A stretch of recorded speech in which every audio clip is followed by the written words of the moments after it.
अस्सलाम वालेकुम जी। European history का हमारा सबसे पहला लेक्चर है और बड़ा कंसाइजली मैं आपको सारी यूरोपियन हिस्ट्री कवर करवाऊंगा। सबसे पहले हम देखते हैं कि फ्रेंच रिवॉल्यूशन आया, ठीक है, जो यूरोपियन हिस्ट्री में। तो वो फ्रेंच जब रिवॉल्यूशन आया तो फ्रांस के अंदर ही क्यों आया, बाकी भी बहुत सारी कंट्रीज थी, इनमें क्यों नहीं आया? साथ में स्पेन था, पुर्तगाल था और जो है इटली थी, इस तरह प्रोशिया था, वहाँ पे क्यों नहीं है? वो भी तो यूरोप का एक पार्ट थी, ठीक है। तो जब फ्रेंच रिवॉल्यूशन आया तो फ्रांस में ही क्यों आया, सवाल ये उठता है। तो इसके लिए हमने कुछ जो है आउटलाइंस तैयार की है, उस पर ज़रा बात करते हैं। सबसे पहले अगर हम देख लें तो हायरार्की और प्रिविलेजेस में हम बात करेंगे कि जो फ्रांस की जो हायरार्की थी उसमें एक किंग बेटा होता था, एक मोनार्क, ठीक है जी। जो हमारे पास जब रिवॉल्यूशन आया उस टाइम हमारे पास लुई 16 था और लुई 16 की अगर हम बात करें तो हायरार्की में वो बहुत ही एक जो है लेविश एक लाइफ गुजारता था। उनकी जो वाइफ थी मेरी एंटोनेट है, वो बड़ा मतलब आप अगर पिक्चर्स देखें उनकी तो बड़ी एक लेविश लाइफ गुजारती थी और कोर्ट में ना एक्सपेंडिचर बड़े उस पर खर्च होते थे, हालांकि लोगों के पास इतने वो नहीं थे, उन पर जुल्म हो रहा था, लेकिन ये लोग अपनी मस्तियों में घूमते। उसके बाद हमारे पास आ जाती है प्रिविलेजेस।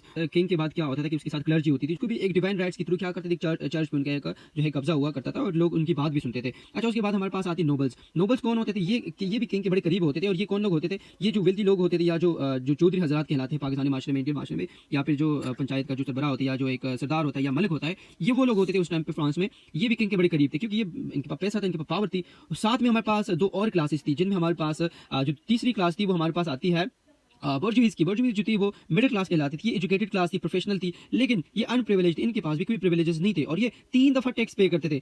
एक दफा बादशाह को टैक्स पे करते, दूसरी दफा चर्च को, ठीक है जी। तीसरी दफा जो हुआ करती थी उसको टेथिस कहा जाता था। अच्छा, नोबल्स को भी ये पे करते थे। अब जो टेथिस बेसिकली ये रिलीजियस टैक्स होती थी उन पर, बर्जुइज पर और पीजेंट पर। जो फोर्थ क्लास थी वो पीजेंट की क्लास थी। जो पीजेंट कहलाती थी वो फार्मर्स थी या छोटे तबके के जो लोग होते थे वो कहलाती थी पीजेंट। अब पीजेंट और बर्जुइज को जो है इकट्ठे बोला जाता है कॉमनर। जो आगे अगर मैं कॉमनर्स की बात करूँ तो इनसे मुराद है कि पीजेंट और बर्जुइज जो मिडिल क्लास और जो लोअर मिडिल या फिर जो हमारे पास फार्मर्स या जो आम आदमी है उन दोनों को मिला के कॉमनर्स कहा जाता था, आम लोग कहे जाते थे। अच्छा, ये तो इनकी प्रिविलेज की बात की गई कि भाई इन पर ना तो टैक्स लगाया जा रहा है, ये जो दो किंग के करीब लोग हैं वो कौन थे, क्लर्जी और नोबल्स, और ना ही उन पर कोई जो है कोई रूल्स उन पर अप्लाई हो रहे हैं, लेकिन सारा जो है वो प्रिविलेज वो किसको हासिल है कि किंग साथ में क्लर्जी और नोबल्स। सेकंड पे अगर हम देखें तो किंग्स जो है absence of strong national representation नहीं थी, क्योंकि हमारे पास कोई ऐसा इदारा नहीं था जिसमें लोग बैठ के क्या कर सके, रिप्रेजेंटेशन कर सके। हमारे पास एक ही इदारा होता था, वो उसका नाम क्या था? उसका नाम था स्टेट्स जनरल। स्टेट जनरल भी उसकी भी एक मीटिंग बुलाई जाती थी जब हालात बहुत ज्यादा खराब हो जाते। वो 174 साल बाद 174 ईयर्स लेटर एक मीटिंग बुलाई जाती है जिसमें भी रिवोल्यूशन हो जाती है उसके बाद। अच्छा, थर्ड पे अगर हम बात करें तो हमारे पास इनकम्पिटेंट जो है फ्रेंच मोनार्क थे,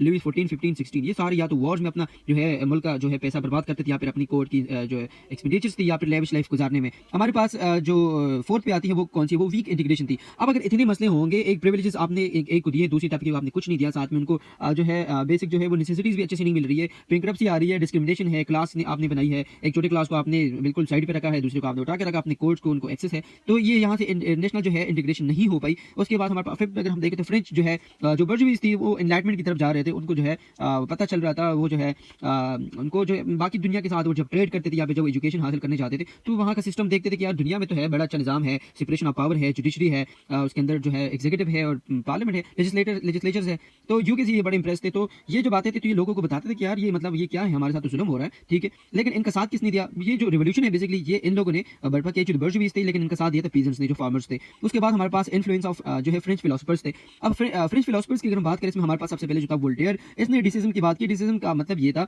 कि गॉड ने तो दुनिया बना दी, लेकिन अब गॉड दुनिया से बाहर है। अब जो दुनिया ही अपनी उसूल और जो है रूल्स पर चल रही है, तो फिर ये जो किंग है जो दुनिया के अंदर है, इसको ये डिवाइन राइट्स किसने दी? गॉड ने तो नहीं दी, क्योंकि गॉड तो यहाँ पे नहीं, वो तो बाहर बैठा हुआ है। अब इस चीज को थोड़ा सा आपने मेरे साथ टॉलरेट करना है, ये इनके फिलोसफर थॉट्स थे, ठीक है, ये भी अपनी साइड से नहीं बना रहा। तो बेसिकली ये जब इसने बताया तो लोग थोड़े से ना उस टाइम पे कहा जाता है कि लोग उस टाइम पे एथियस्ट बन गए कि यार ये तो मतलब हमारे साथ अभी तक कुछ क्या हो रहा था कि जो क्लर्जी थी वो हम ये बताती थी कि जो किंग आपका है वो उसको डिवाइन राइट्स है, लेकिन वोल्टेयर से वो इतना इंप्रेस हो गया कि कुछ लोगों ने क्या कर दिया कि किंग और जो क्लर्जी थी उनकी इत्तेबा करना छोड़ दी। उसके बाद जो दूसरा था वो था मोंटेस्की ने क्या बताया कि भाई सेपरेशन ऑफ पावर की बात की। उसने बोला कि भाई ये बड़ा इंप्रेस था यूके से जब इसने सेपरेशन ऑफ पावर की बात की, और ये जो फिलोसफर थे जब ये कुछ लिखते थे या फिर डिलीवर करते थे तो जो मिडिल क्लास थी वो तो पढ़ना लिखना जानते थे, एजुकेटेड क्लास थी वो क्या करती थी, उसको रीड करती थी, उसको समझाती थी और पीजन तक वो बात पहुंचाती थी और एक दूसरे को बुलाते थे। तो इस वजह से ये जो है ये फ्रेंच रिवॉल्यूशन का जो है वो ट्रिगर पॉइंट यहाँ से मिलता है फिलोसफर से। तो वोल्टेयर के बाद हमारे मोंटेस्क्यू ने इसको सेपरेशन ऑफ पावर की बात की कि जुडिशरी आपका जो लेजिस्लेचर है और आपका जो थर्ड है एग्जीक्यूटिव, ये अलग अलग चीजें हैं, इनका एक दूसरे के साथ कोई ताल्लुक नहीं है। यहाँ पे जो नेक्सस बनाया है क्लर्जी और